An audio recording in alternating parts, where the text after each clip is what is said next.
Friends, அஸ்ஸலாமு அலைக்கும். இப்போ நம்ம என்ன செய்ய போகிறோன்னா, கேரட்டை வச்சு நம்ம ஒரு ஸ்வீட் தான் செய்ய போகிறோம். கேரட் அல்வா தான் செய்ய போகிறோம்.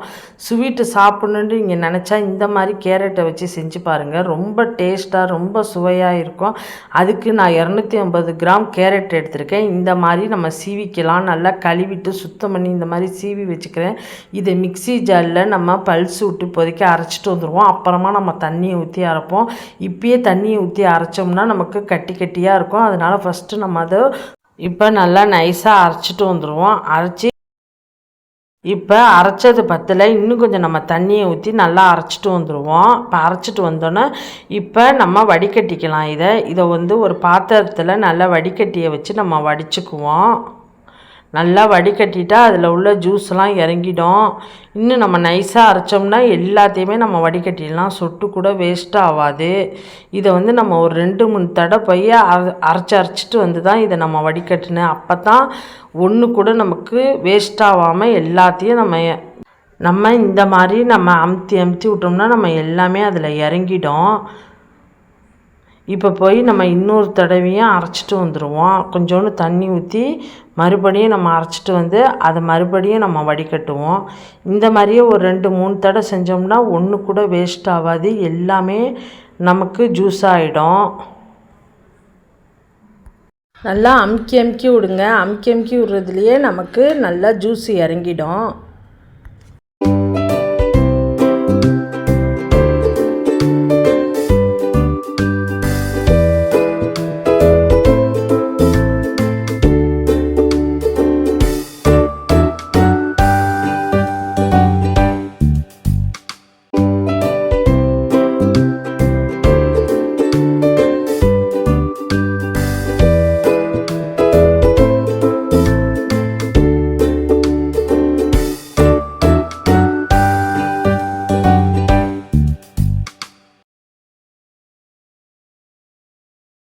பாருங்கள், இப்போ எல்லாத்தையும் வடிச்சிட்டோம். இப்போ அந்த அடியில் உள்ளதையும் நம்ம வலித்து நம்ம அந்த ஜூஸ்லேயே போட்டுக்குவோம். ஒன்று கூட வேஸ்ட்டாக ஆகல பாருங்கள். இப்போ எல்லாம் ரெடி ஆகிடுச்சு. இப்போ இதை நம்ம அளந்து எடுத்துக்குவோம். இது எத்தனை கப்பு வருதுன்னு தெரியல, பார்ப்போம், அளந்து பார்ப்போம். இப்போ இது அளந்துக்கலாம். இப்போ இது மெஷர்மெண்ட் கப்பால் இது 1 கப்பு எடுத்திருக்கேன். அப்புறம் 2வது கப்பு எடுத்திருக்கேன். 3வது கப்பாக எடுத்திருக்கேன். இன்னும் ஒரு 1/2 கப்புக்கு இருக்குது. 3.5 கப்பு ஜூஸ் வந்திருக்கு. அதுக்கு 1 கப்பு கார்ன்ஃப்ளவர் மாவு நம்ம போடணும். 1 கப்பு கார்ன்ஃப்ளவர் மாவு போட்டு நல்லா கட்டிப்படாத அளவுக்கு நல்லா கரைச்சிக்கலாம். நல்லா கரைச்சிக்கோங்க கார்ன்ஃப்ளவர் மாவை. இது ரொம்ப டேஸ்ட்டாக இருக்கும். இப்போ வாசனைக்காக நம்ம ஏலக்காய் தூள் போட்டுக்கலாம். ஏலக்காவாக இருந்தால் நம்ம கேரட்டோடையே நம்ம சேர்த்து அரைச்சிடலாம். இப்போ என்கிட்ட ஏலக்காய் பொடி இருக்கிறதுனால நான் இப்போதைக்கு ஏலக்காய் பொடியை போட்டிருக்கேன். இப்போ ஒரு பேனை எடுத்துக்குவோம். எதில் அல்வா செய்ய போகிறோமோ அந்த பேனையே எடுத்துக்கிறேன் நான். நெய் ஒரு 4 ஸ்பூன் ஊற்றி நம்ம முந்திரியை வறுத்து எடுத்துக்குவோம். முந்திரியை பொன்னிறமாக வறுத்து எடுத்துக்கலாம். ரொம்ப சவந்துடக்கூடாது, அப்போ நல்லா இருக்காது பார்க்குறதுக்கு. இப்பயே நம்ம அதை எடுத்துருவோம். இப்போ முந்திரியெல்லாம் நம்ம எடுத்தாச்சு. இப்போ அதே பேனில் நம்ம கரைச்சி வச்ச கார்ன்ஃப்ளவர் மாவு கேரட்டு ஜூஸையும் நம்ம கலந்து வச்சுருக்கோம்ல, அதை நம்ம இப்போ இதில் ஊற்றிக்குவோம். ஊற்றிட்டு கைப்படாத அளவுக்கு அதை கிண்டி விட்டுக்கிட்டு இருங்க. கார்ன்ஃப்ளவர் மாவு போட்டதுனால நமக்கு சீக்கிரம் அது திரண்டு கட்டி ஆகிடும். நம்ம கை விடாமல் கிண்டிக்கங்க.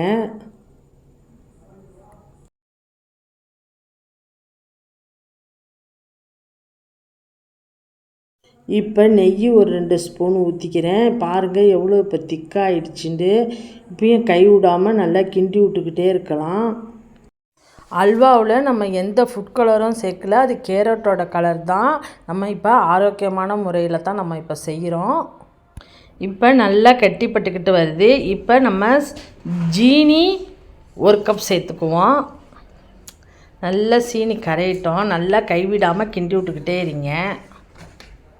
இப்போ நெய் இன்னும் ஒரு 2 ஸ்பூன் ஊற்றிக்கலாம்.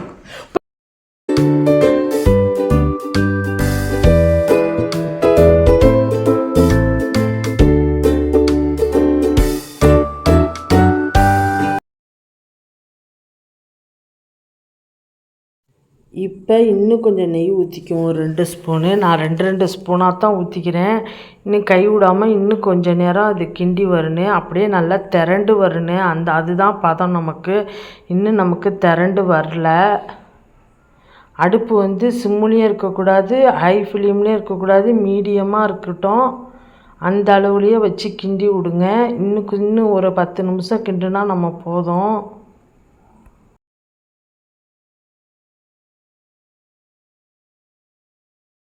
இப்போ நல்லா திரண்டு வந்துடுச்சு. இப்போ நம்ம வறுத்து வச்ச முந்திரியை போட்டுக்கிட்டு இன்னும் செத்த நேரம் கிண்டுவோம்.